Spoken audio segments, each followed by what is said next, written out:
नमस्कार बच्चों।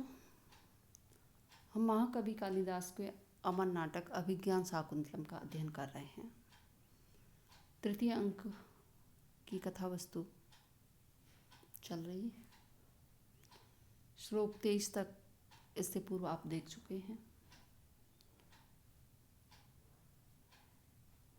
जिसमें आपने देखा राजा दुष्यंत जिस वेतस कुंज में शकुंतला अपने संताप को दूर कर रही थीं,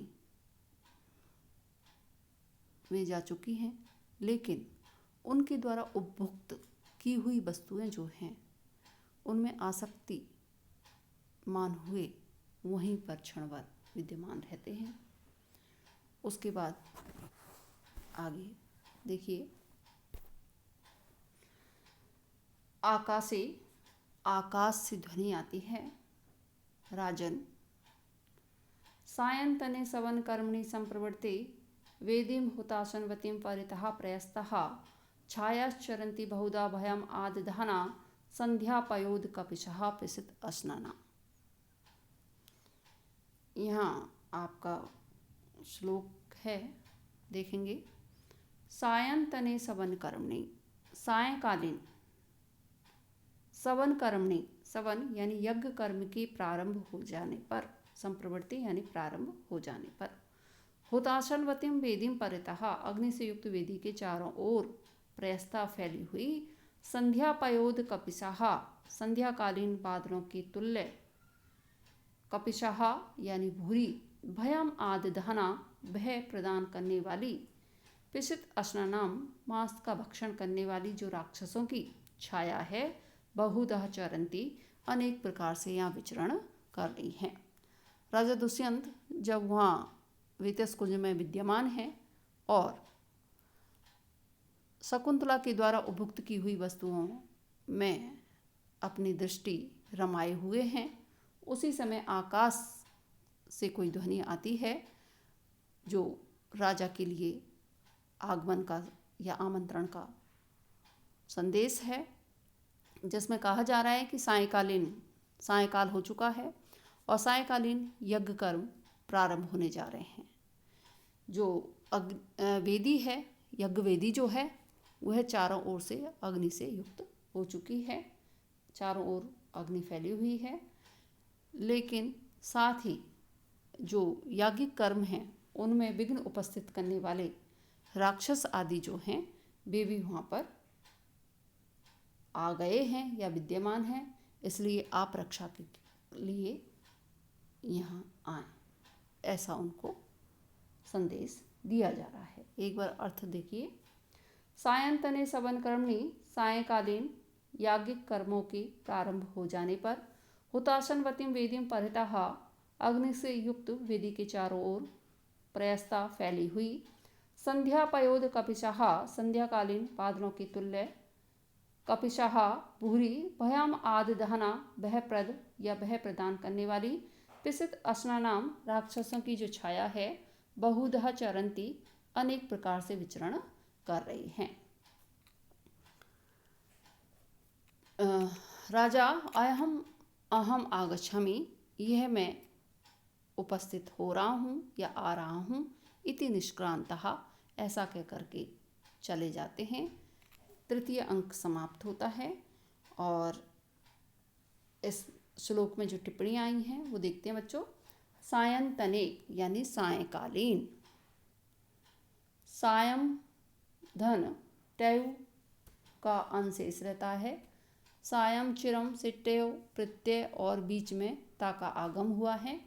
सवन कर्मणि यज्ञ कर्म, सवन का अर्थ है यज्ञ है, जहाँ पर सोमरस निचोड़ा जाता है। सवन सुधन ल्युट, सोमरस आप सब लोग जानते होंगे बच्चों। ऐसा सोमरस बहुत सारी जड़ी बूटियों से मिलकर के बनाया जाता था, जो देवगण जिसका पान करते थे और हर्षित होते थे, आनंदित होते थे। संप्रवर्ते अच्छे प्रकार से प्रारंभ हो जाने पर, समधन प्रधन वृतधन तय, हुताशनवतीम अग्नियुक्त, हुताशनः अस्नातीति, अस्नः असधन ल्यु, अन शेष रहा इसका। नंदादित्वात् ल्यु हृतस्य अपसना हुताशनः हवन किए गए पदार्थों को खाने वाला। हुतम अश्नातीति विग्रह करने पर कर्मणि अण से अण होने से हुताश रूप बनेगा। प्रयस्ता फैले हुए। छाया राक्षस आकाश में घूम रहे हैं, अतः उनकी छाया ही पृथ्वी पर दिखाई देती है। बहुधा इसका संबंध दोनों ओर हो सकता है।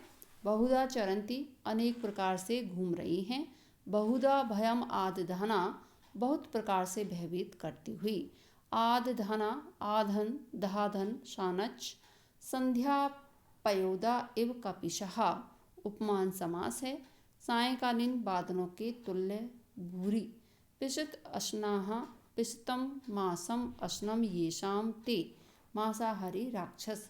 इस श्लोक में भयम आदधाना का कारण राक्षसों की छाया होने से काव्यलिंग अलंकार है।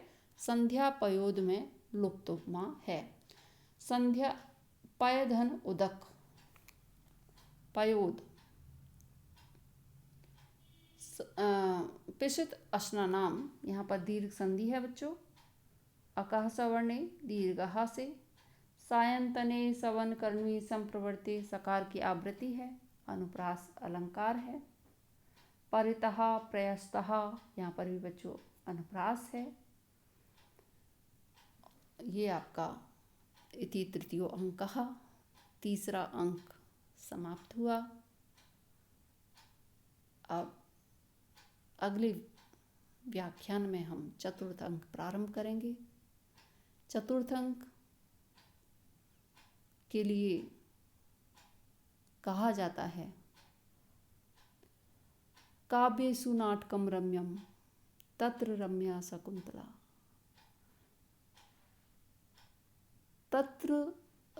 तत्रापि चतुर्थो अंका तत्र श्लोक चतुष्टयम। यानी जो काव्य हैं, काव्य आप जानते हैं, काव्य श्रव्य भी होता है, दृश्य भी होता है, महाकाव्य, नाटक आदि। उनमें तो क्या है, नाटक रमणीय होता है जो दृश्य है।